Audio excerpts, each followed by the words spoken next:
찬양하겠습니다. 550장입니다.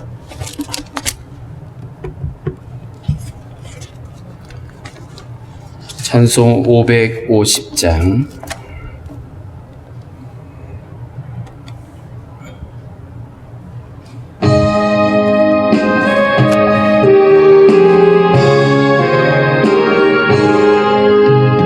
시온의 영광이 빛나는 아침, 어둡던 이 땅이 밝아오네.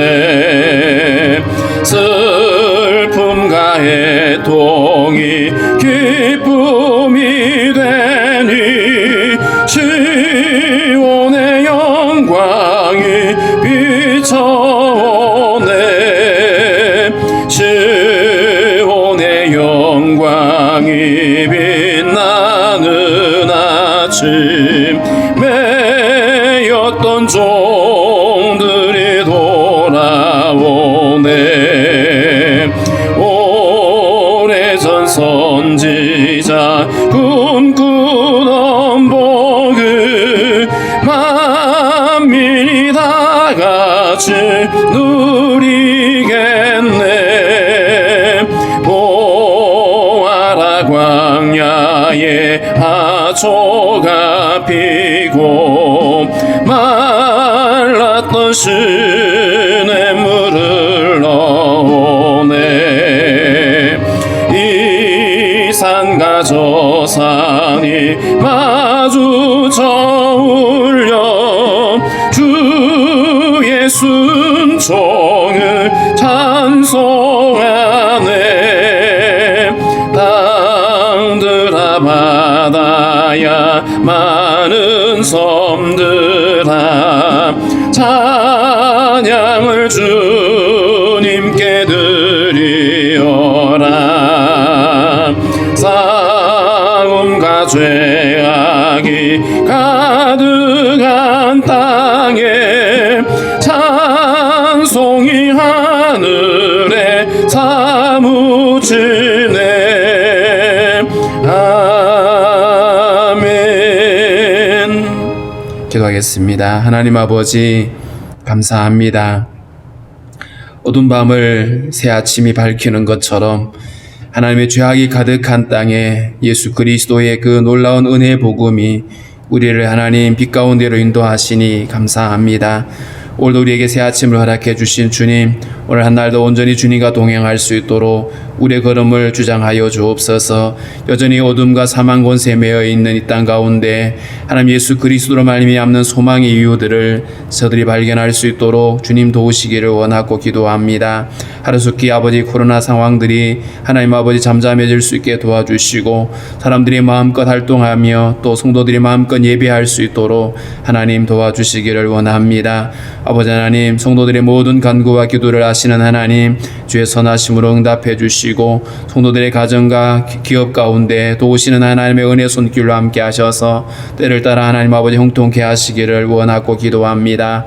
하나님 아버지, 무엇보다도 이 어려운 때에 우리가 더욱더 주님 앞에 기도하며 간구할 때에 하나님께서 친히 일하시는 놀라운 은혜들을 경험할 수 있도록 인도하여 주옵소서. 결코 지치거나 낙심하거나 주저앉지 않게 도우시며 주님의 도우시는 힘을 힘입어 아버지 날마다 일어나 승리할 수 있도록 주여 인도하여 주시기를 원합니다. 하나님 아버지, 원없는 것은 또 열방에서 들려오는 많은 아픔과 고통의 소식들, 하나님 아버지 저들을 긍휼히 여겨주시고 참으로 한란 날에 부르짖는 성도들의 간구를 주님께서 들어주셔서 하나님의 놀라운 영광을 경험케 하여 주옵소서.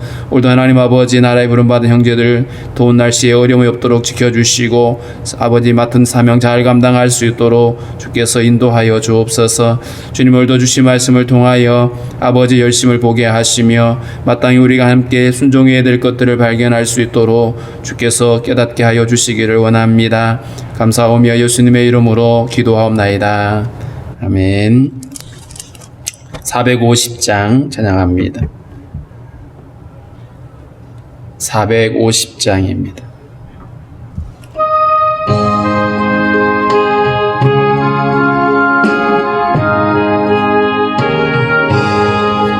내 평생 소원 이것뿐 주의 일하다가 이 세상 이별하는 날 주 앞에 가리라. 꿈같이 헛된 세상에 취할 건 무엇냐. 이 수고함만 하여도 헛된 것뿐일세. 불같은 시험 많으나 겁내지 맙시다. 구주의 권능 크시니 이기고 남겠네. 금보다 귀한 믿음은 참 법에 대도다. 이 진리 믿는 사람들 다 복을 받겠네. 살같이 빠른 강음을 주 위에 아끼세. 온몸과 마음을 바치고 힘써서 일하세. 아멘. 사도행전 13장 13절부터 43절까지 우리 한 목소리로 읽습니다. 사도행전 13장 13절부터 43절까지 우리 함께 읽겠습니다. 바울과 및 동행하는 사람들이 바보에서 배 타고 밤빌리아에 있는 버가에 이르니 요한은 그들에게서 떠나 예루살렘으로 돌아가고 그들은 버가에서 더 나아가 비시디아 안디옥에 이르러 안식일에 해당에 들어가 앉으니라. 율법과 선지자의 글을 읽은 후에 해당 장들이 사람을 보내어 물어 이르되 형제들아, 만일 백성을 권할 말이 있거든 말하라 하니 바울이 일어나 손짓하여 말하되 이스라엘 사람들과 및 하나님을 경외하는 사람들아 들으라. 이 이스라엘 백성의 하나님이 우리 조상들을 택하시고 애굽 땅에서 나그네 된 그 백성을 높여 큰 권능으로 인도하여 내사 광야에서 약 40년간 그들의 소행을 참으시고 가나안 땅 7족속을 멸하사 그 땅을 기업으로 주시기까지 약 450년간이라.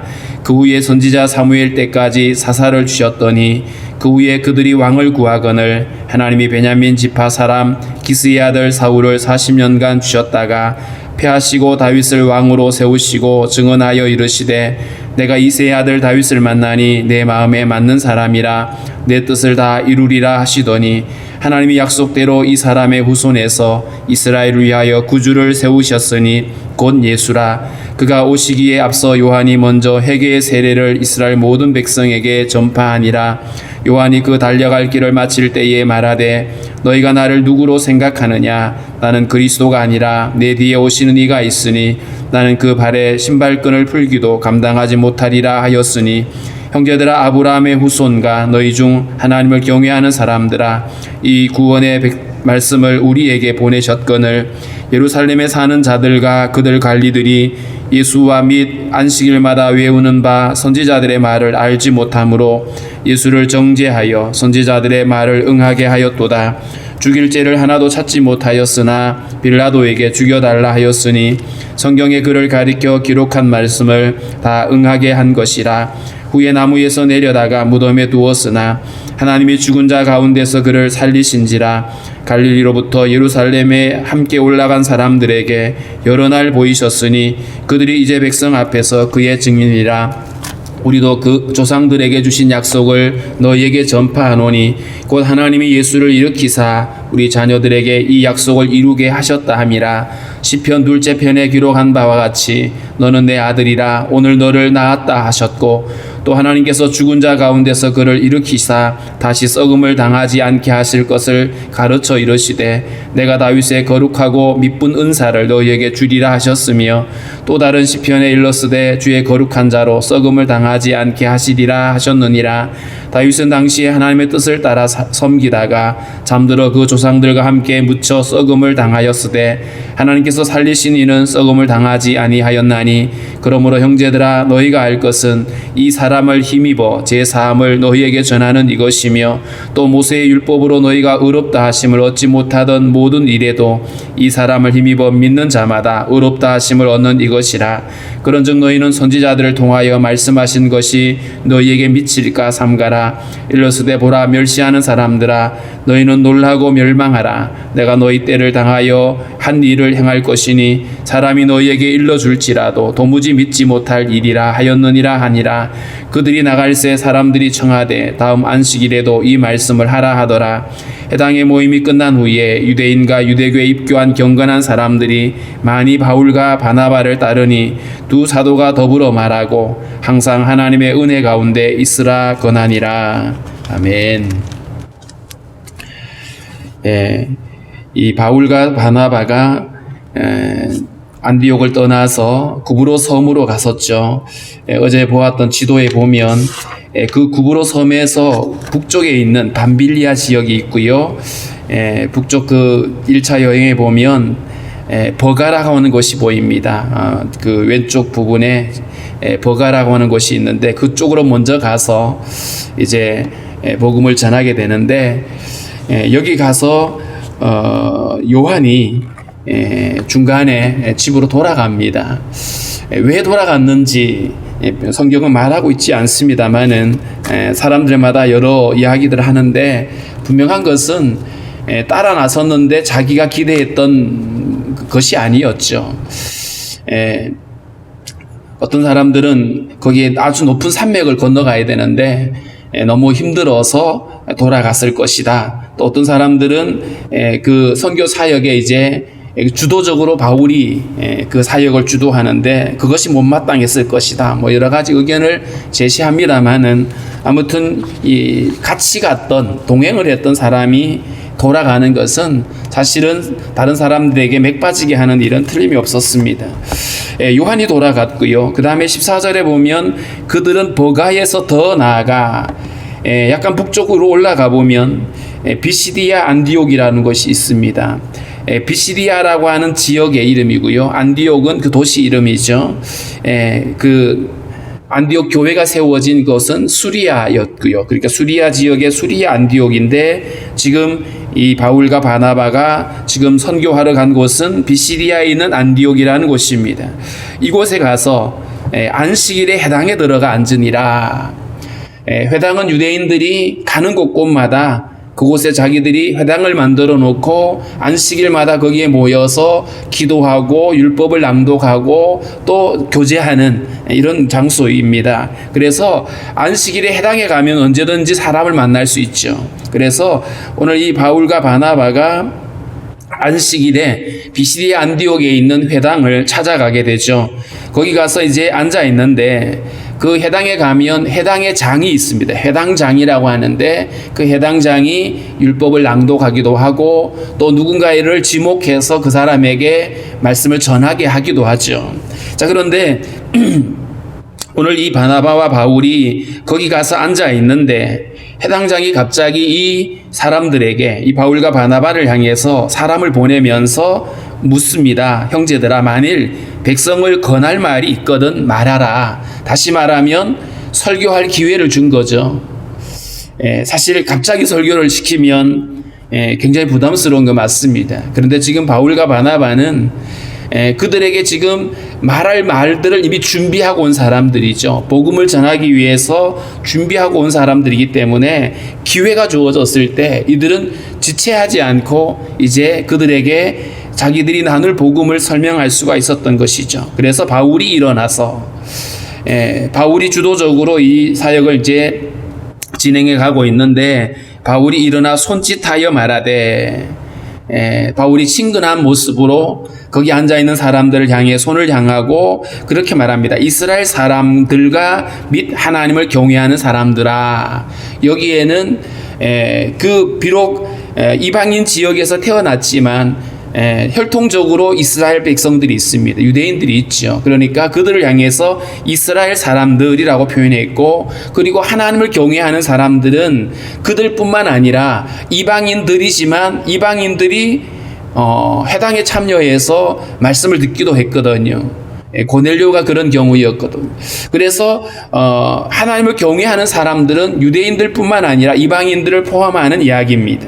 자, 그들을 향해서 이제 복음을 이야기를 하는데, 바울은 아브라함을 부르셨던 그 하나님, 그리고 이스라엘이 어떻게 시작이 되어졌는지 그 이스라엘의 역사들을 이제 처음부터 쭉 훑어가는데, 왜 이렇게 하냐 하면 복음은 어느 날 갑자기 뚝 떨어져서 만들어진 것이 아니라 하나님이 이미 아브라함을 부르실 때부터 그들에게 약속하신 하나님의 약속의 복음이거든요. 그렇기 때문에 성경은 구약 따로 신약 따로 있는 게 아니고 하나의 책이고, 다르게 표현하면 하나의 이야기입니다. 부활하신 예수님이 제자들에게 나타나셔서 모세의 글과 선지자의 글, 그것들을 설명하면서 복음을 설명했던 것처럼 오늘 바울도 그렇게 복음을 시작하죠.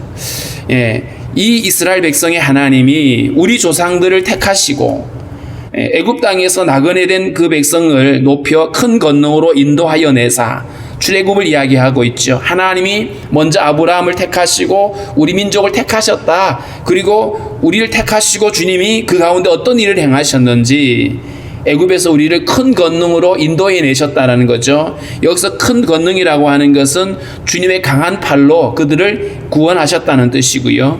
광야에서 약 40년간 그들의 소행을 참으셨다.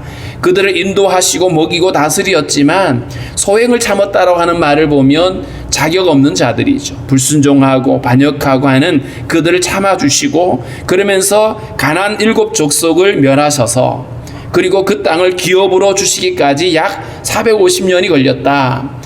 야곱의 가족이 애굽으로 내려가서 출애굽하기까지가 430년이었어요. 그리고 나서 이들이 가나안 땅에 들어와서 그 땅을 기업으로 받기까지 실제로 따지면 조금 더 시간이 더 많이 걸렸겠죠. 그런데 약 450년이라고 그렇게 설명을 했고요. 그 후에 선지자 사무엘 때까지 사사를 주셨더니 사사기를 거쳐서 많은 사사들이 있었고, 마지막 사사라고 할 수 있는 사무엘까지 하나님께서 사사들을 통해서 백성들을 인도하셨어요. 자, 그 후에 그들이 왕을 구하거늘 하나님이 베냐민 지파 사울을 택하셨는데 40년 동안 사울이 통치를 하다가 사울이 폐함을 당했다.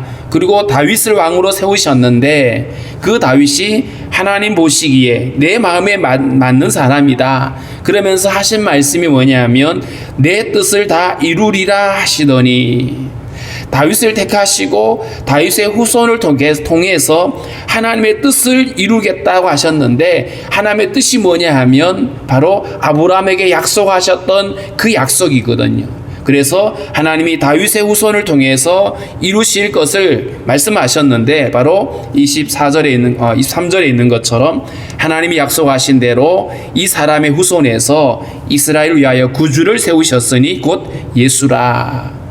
아브라함으로부터 시작해서 그리고 예수님의 탄생까지 아주 그 한 문장으로 쭉 설명을 했습니다.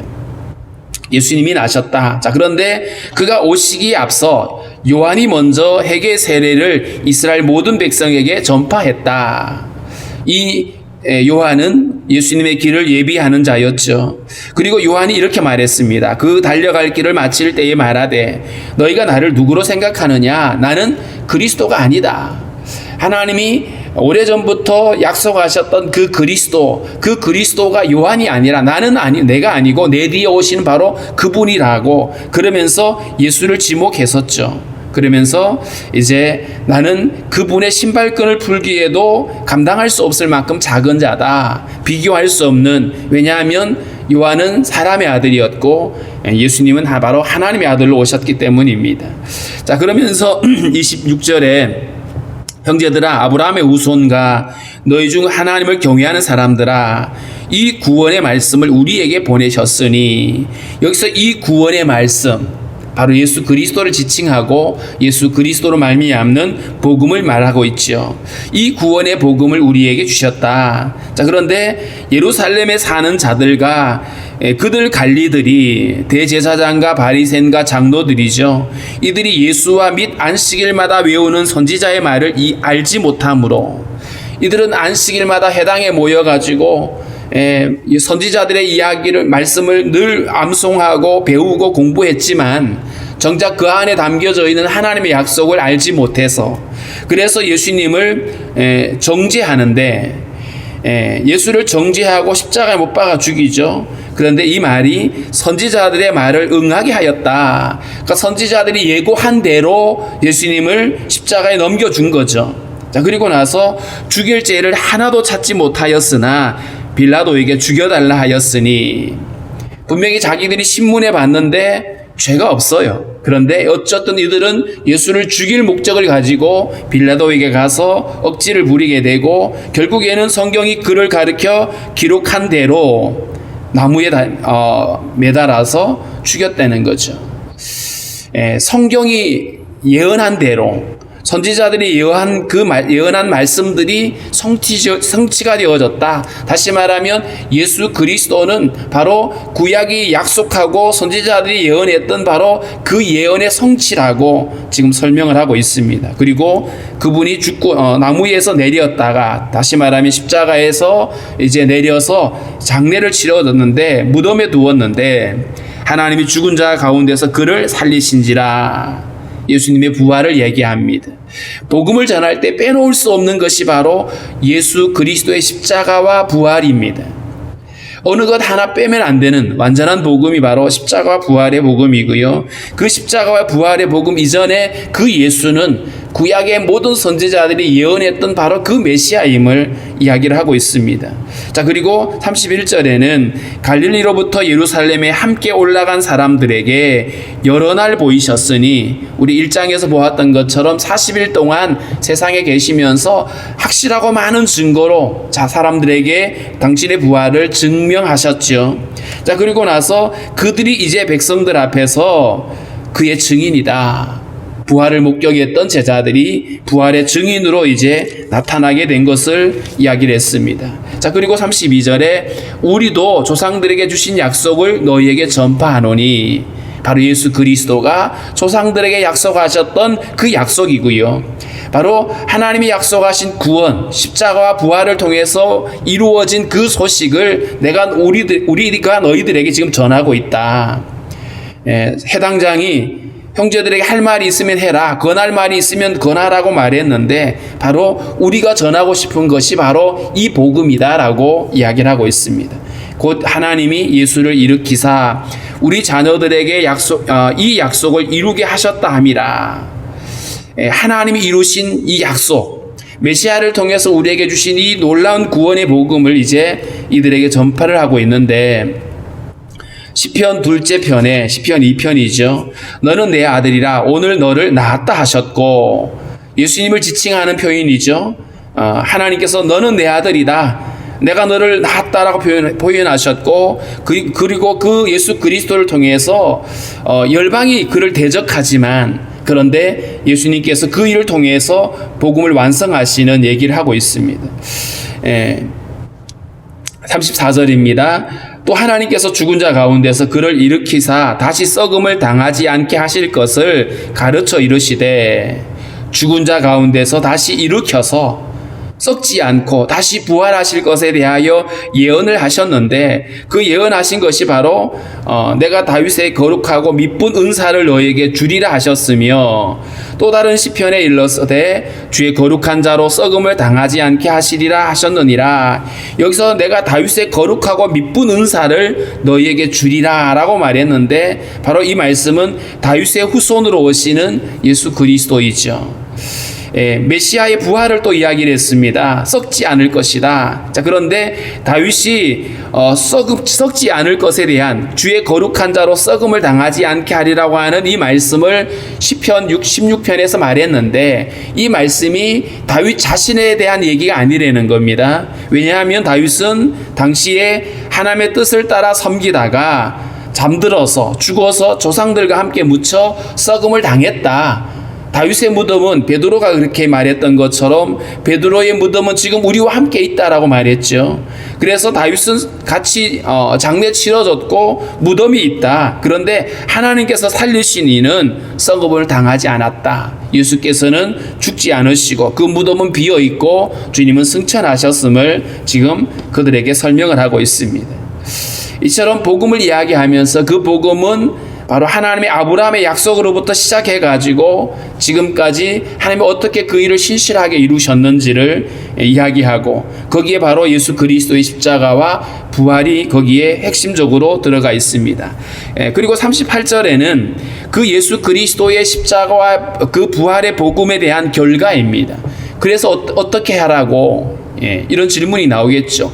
예수님을 통해서 이렇게 이루셨다고 하는데 그러면 그 예수를 믿었을 때 뭐가 달라지는데? 라는 질문이 던져질 수 있겠죠. 그런데 이 얘기를 합니다. 그러므로 형제들아 너희가 알 것은 이 사람을 힘입어 제사함을 너희에게 전하는 이것이며 예수 그리스도의 복음이 우리의 죄를 해결하였고 그를 믿는 자들에게 이 제사함의 은혜가 주어진다라고 하는 것이고요. 그 다음에 모세의 율법으로 너희가 의롭다 하심을 얻지 못하던 모든 일에도 율법을 통해서 사람의 어떤 선행이나 사람의 어떤 열심으로 종교의식으로 의롭게 될 수 없는데 이 사람을 힘입어 믿는 자마다 의롭다 하심을 얻는 이것이라. 바울이 전하는 복음의 핵심이 바로 믿음으로 의롭게 되어지는 복음이고요. 이거는 사실은 아브라함에게 약속하셨던 복음입니다. 하나님이 아브라함을 부르시고 내가 너에게 복을 주어서 그리고 땅의 모든 족속이 너로 인하여 복을 받으리라 했을 때에 이 복이 바로 믿음으로 의롭게 되어지는 복음이거든요. 그래서 갈라디아 3장 8절에도 아브라함에게 보이셨던 바로 그 복이 믿음으로 믿는 자들에게 의롭게 하시는 하나님의 복음이라고 설명을 하고 있습니다. 예수 그리스도를 믿음으로 얻게 되어지는 놀라운 구원의 은혜가 바로 제사함과 우리를 의롭게 하시는 것입니다. 자, 그러면서 그런즉 너희는 선지자들을 통하여 말씀하신 것이 너희에게 미칠까 삼가라. 다시 말하면 복음이 예수 그리스도로 말미암아 이렇게 완성되어졌는데 혹시라도 너희들이 선지자들이 경고했던 것처럼 이 복음을 거절해서 혹시라도 이 복음에서 배척되는 일이 없도록 하라고 그렇게 그들을 권면합니다. 보라 멸시하는 사람들아 너희는 놀라고 멸망하라. 내가 너희 때를 당하여 한 일을 행할 것이니 사람이 너희에게 일러줄지라도 도무지 믿지 못할 일이라 하였느니라. 하나님의 은혜로 허락된 복음을 거절하게 되어졌을 때 믿지 않음으로 인해서 당하게 되어질 형벌이 바로 영원한 지옥 형벌이죠. 왜냐하면 구원의 기회를 저버린 것이기 때문에. 그래서 선지자들이 이를 경고했다. 그러므로 지금 우리가 너희에게 전한 이 소식, 이 복음을 너희들이 거절치 않고 그 복음을 받아들이라고 그들에게 권면하고 있는 것입니다. 완전한 복음이 그리스도 안에서 완성되어졌고 이 복음의 소식을 우리가 너희들에게 전하는데 이 소식을 듣고 예수를 영접하고 제사함을 받고 의롭게 되기를 원한다라고 하는 이 바울의 복음입니다. 자, 그랬더니 어떤 결과가 나오냐 하면 그들이 나갈새 사람들이 청하되 다음 안식일에도 이 말씀을 하라 하더라. 말씀을 들었는데 이들이 너무 신선하고 말씀이 좋은 거예요. 그래서 다음 안식일에도 와서 또 말씀을 전해달라고 지금 요청을 하고 있는 거죠. 말씀을 사모하는 사람들, 말씀을 듣고 그 말씀을 더욱 듣고 싶어하는 마음이 그들에게 있었던 겁니다. 이게 굉장히 중요하죠. 왜냐하면 한번 들은 것으로 좋네 하고 끝날 얘기가 아니라 이 복음이 바로 우리를 살리는 복음이고 이 복음을 통해서 더욱 주님을 알아가는 것이 중요하기 때문에 그렇습니다. 해당의 모임이 끝난 후에 유대인과 유대교에 입교한 경건한 사람들이 많이 바울과 바나바를 따르니 두 사도가 더불어 말하고 항상 하나님의 은혜 가운데 있으라 권하니라. 여기서 많은 유대인과 유대교에 입교한 많은 또 이방인들이 바울과 바나바를 따르면서 계속해서 그들과 함께 거주하면서 말씀을 듣기를 원하는, 그래서 이들에게 항상 하나님의 은혜 가운데 있기를 원한다라고 권면했다 그러죠. 하나님 말씀 안에 거하는 것, 주 안에 거하는 것, 바나바가 안디옥에 와서 그들에게 권면했던 것처럼 항상 주 안에 있으라고 그렇게 권한 것처럼 예수 안에 복음을 들은 사람이라면 들은 것으로 끝날 얘기가 아니라 항상 그 은혜 안에 함께 머물러야 되는 것이죠. 오늘 우리가 이 말씀을 통해서 바울과 바나바가 복음을 전할 기회가 주어졌을 때에 이들은 지체하지 않고 그 복음을 설명할 수가 있었어요. 사실 이것은 우리에게도 필요한 일입니다. 누군가에게 우리가 복음을 전할 기회를 얻었을 때 그 기회를 놓치지 말아야 되겠죠. 그러기 위해서는 우리는 복음을 전할 준비가 되어 있어야 됩니다. 우리를 통해서 이 완전한 복음이 전해지고 그 복음을 듣는 자들이 그 복음에 반응할 수 있도록 우리가 준비가 되어 있어야 되겠죠. 그래서 우리는 오늘 이 사도들이 어떻게 복음을 전하고 있는지를 봐야 됩니다. 아브라함으로부터 시작되어져서 하나님이 어떻게 그 일들을 약속하셨고 그 약속을 이루셨는지, 그 약속이 실제로 십자가 부활을 통해서 완성되어졌음을 우리는 기억하고 이를 믿는 자들에게 허락되어진 이 완전한 은혜의 복음을 사람들에게 말해줄 수가 있어야 됩니다. 오늘 이 말씀을 가지고 이렇게 기도했으면 좋겠습니다. 우리들도 늘 깨어서 이 말씀을 우리가 마음에 붙들고 준비할 수, 누군가에게 우리가 전할 수 있도록 우리에게 이 복음을 잘 정리해서 전할 수 있는 은혜를 달라라고 기도하고, 또 아직도 복음을 듣지 못한 수많은 사람들이 이 복음을 들을 수 있게 달라라고 우리 함께 기도하겠습니다.